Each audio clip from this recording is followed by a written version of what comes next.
Magandang umaga po sa lahat ng naririto ngayon sa Christian Bible Church of the Philippines. Kinagagalak naming makasama po kayo ngayong araw na to. Ngayong umaga, tulad ng nasabi ni Pastor Renz, ang ating Diyos ang pinagmulan ng lahat ng pagmamahal. The source of all love is our God. And itong Diyos na to, siya ang hari ng buong mundo. Tayo'y lumapit sa Kanya at sambahin natin siya. Magbigay galang tayo. Purihin natin ang Panginoon na lumikha sa atin. Siya ang ating Diyos at tayo ang Kanyang mamamayan, tulad ng mga tupang Kanyang binabantayan at inaalagaan. Anyayahin ko po lahat tayo na tumayo at purihin po natin ang ating Panginoon. Sama-sama nating awitan siya, itaas natin ang ngalan ng ating Panginoon. Let's sing to the God, you are holy.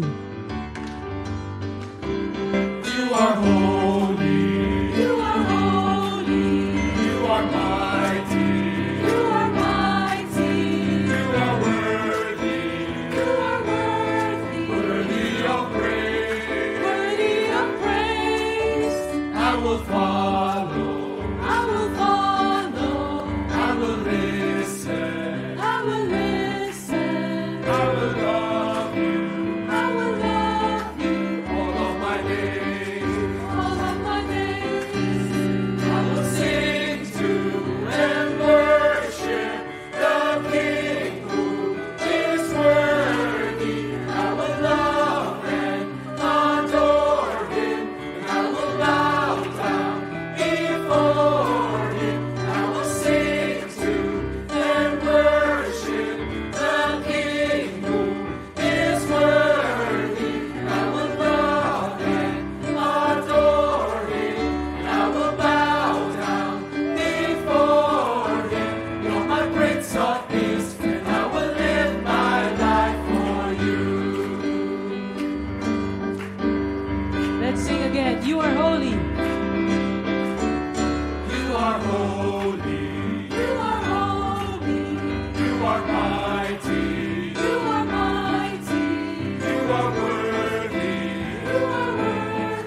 Natin ang ating Panginoon.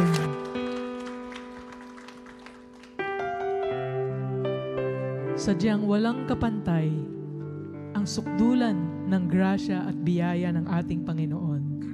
Purihin natin siya ng ating buong puso't isipan.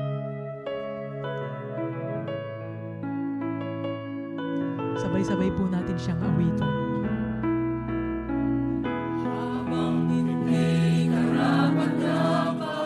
Pagkukulan ng trabaho, maglunas mong pagsinta.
tayo uli.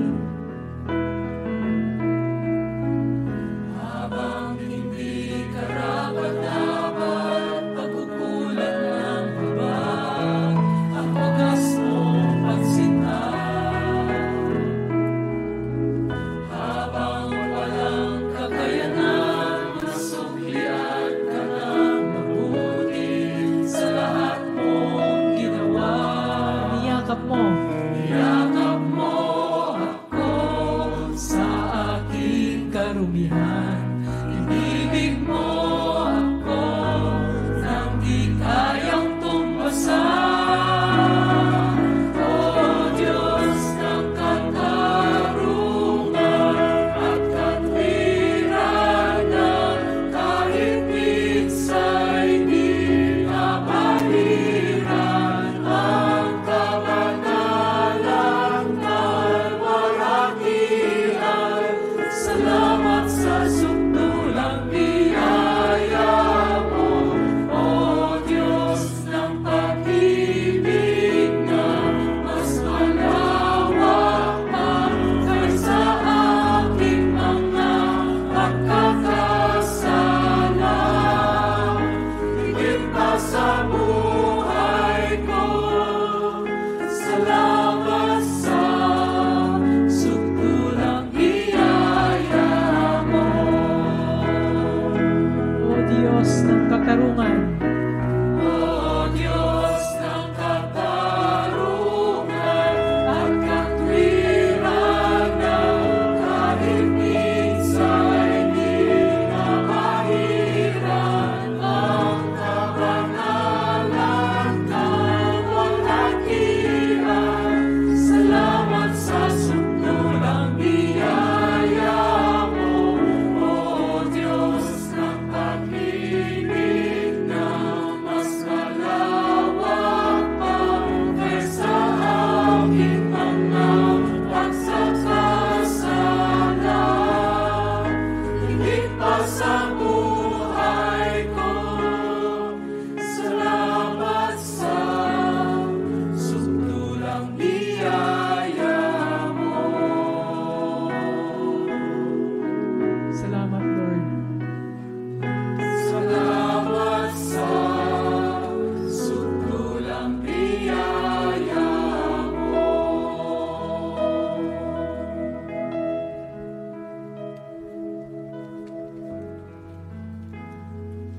Mga kapatid, ituon po natin ang ating mga mata sa screens ngayon at basahin natin ang sabay-sabay ang 1 Corinthians 13 verses 4 to 7. Let's all read together. Love is patient, love is kind, it does not envy, it does not boast, it is not proud, it does not dishonor others, it is not self-seeking, it is not easily angered, it keeps no record of wrongs. Love does not delight in evil, but rejoices with the truth. It always protects, always trusts, always hopes, always perseveres. Congregation, you may be seated. Itong binasa natin ay perfect na definition ng pag-ibig. Marahil ang iba sa atin ay nag-iisip na, totoo ba to? May ganitong klaseng pag-ibig ba? Wala namang ganyan sa mundo. Pero mga kapatid, sabihin ko po sa inyo ay meron. Ang sagot po dyan ay tulad ng ating sermon series na Jesus is the answer. At dahil ang pagmamahal ng Diyos ay walang katapat dito sa mundo, ito ang sukdulan ng pagmamahal ng ating Panginoon.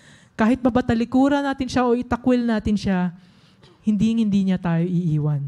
Hindi niya tayo pababayaan. Kapatid, kung nahihirapan kayong magmahal, kung nahihirapan tayong magmahal, ay tumingala tayo sa Panginoon at ituon natin ating mga mata sa Kanya.